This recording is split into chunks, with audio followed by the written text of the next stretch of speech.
Hello everyone! Welcome back to my channel. This is Travel Discoveries. Hello. How was everybody? I hope everyone is doing great and safe. Today's topic is we'll discuss what to do on how to apply for the Dubai Police Clearance Certificate online. But before that, I wanted to say thank you to all my subscribers, especially for the new subscriber. Thank you so much for subscribing and welcome to my channel. So shout out to Clay Tyson and to our new subscriber, Dahlia, Thorstein Tuchert, and J Galaxy 1234. Thank you so much for subscribing. I hope you will stick around until at the end of this video. So let us further ado, let's start.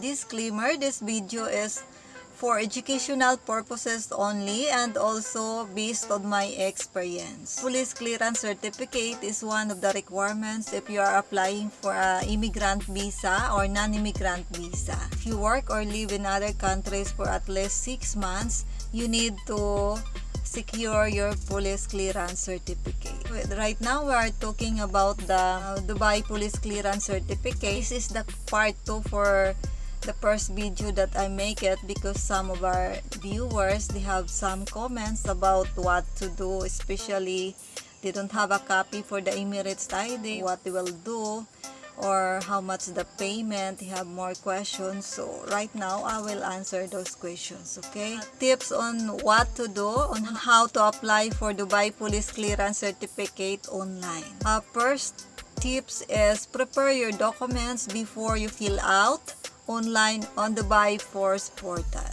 Before you fill up the form, guys, you need to prepare all the documents so that it's easy for you. You know, you're not taking a lot of time because everything is ready. So number 2 is scan your documents. So you need to scan your documents, guys, before you upload in their portal. Okay, so for example, the requirements that they are asking is your Emirates ID number, your visa copy, your old passport copy, residence copy, and your 2x2 ID picture because they are using that to put in your Dubai Police Clearance Certificate. So number 3 is prepare the amount of 320 ED. That is the amount of around, during my time, guys, that is the exchange, the dirham, 13.10 dirham. So you need to times in 320 ED times 13.10 dirham equals 4,192 pesos. That's the one that I pay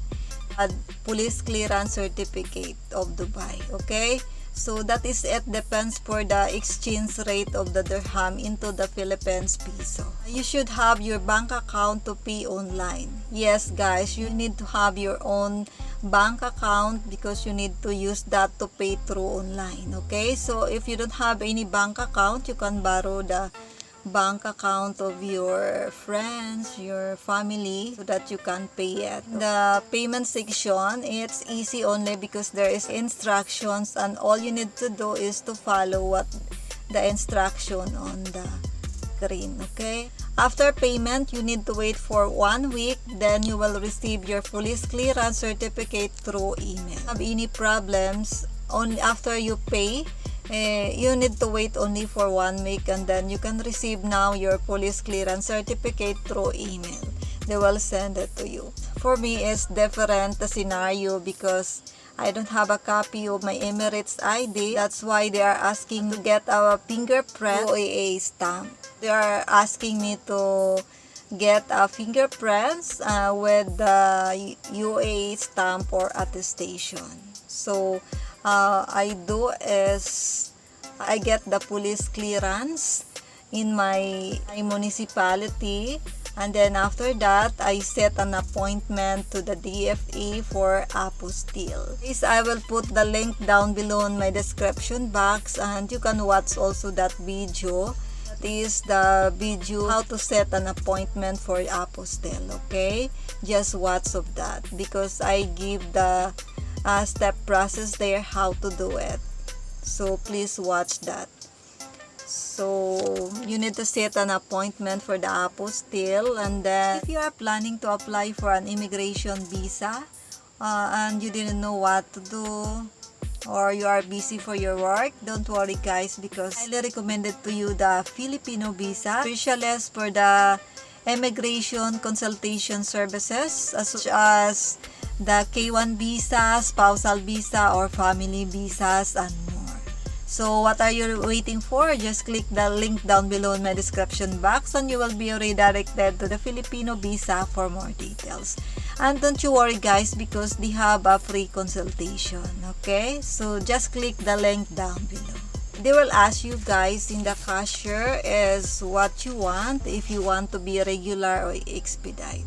If expedite is 200 pesos and the next day you can get it now. So for me, I select the expedite. During that time I was in hurry, worried that maybe my interview appointment is I will get it soon, but so sad because until right now still I didn't get my interview appointment.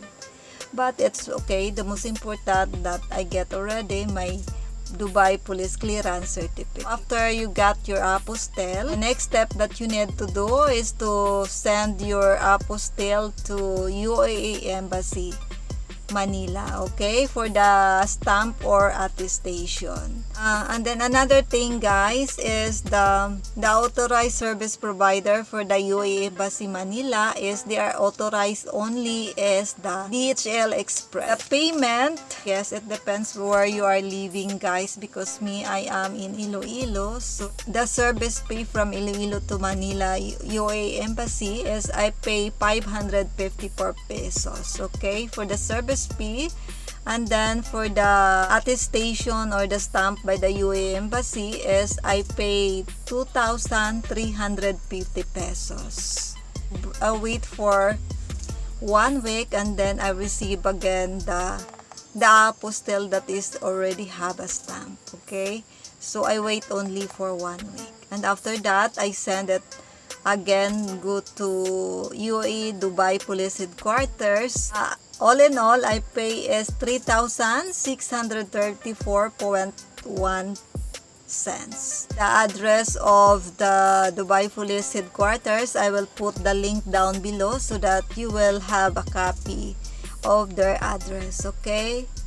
And also for their email address is dubaipolice.ae. That is their email address. So you send your documents to the Dubai Police Headquarters. You need to wait for 1 week guys, and then you will receive now through email the copy of your police clearance certificate. There's one viewers that she have a comments that according to her she don't have a copy for the Emirates ID. If you fill out there on their application form, they are asking you to enter the Emirates ID. So I don't think so if they will accept if you will put the number of your other ID, but you need to try it only guys. Once that if you enter there, you will find out if they will accept or not. Example that they didn't accept it, you need to do guys is to contact your employer and ask your Emirates ID.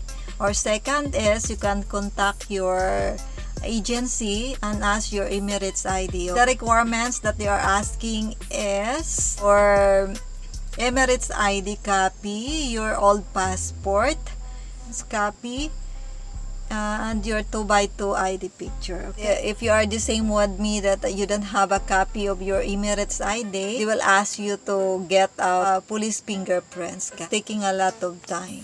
The police certificate is valid only for 3 months. My tips only is first, prepare your documents, and second, scan your documents. They will not accept if you upload that it's not scanned, okay? So you need to scan it. And then your 2x2 ID picture. Yes, that's it for today guys. At least I tell you now what is the requirement. For those singles out there that you are looking for a new friends across the globe, don't you worry guys. I recommended to you the Christian Filipina. They are helping the Christian singles and non-Christian singles to find new friends across the globe. So what are you waiting for? Just click the link down below in my description box and you will be redirected to the website of Christian Filipina for more details. It's only my tips to you guys that once that you are planning to get an Dubai Police Clearance certificate online, all you need to do is prepare all the documents before you fill up the form. If you wanted how to apply for the Dubai Police Clearance, just watch my video and I will put the link down below. Okay, so that's it. You have a guide what is the step process. So for those who have any questions, just comment down below in my description box and I will answer as soon as. So never yet subscribe, please consider to subscribe, select all and click that bell icon so that if I have a new upload video, you will be notified as soon as. And also please don't forget to share to your friends, like and give a thumbs up. So that's it for today. Stay safe and God bless you all. See you in my next vlog. Bye!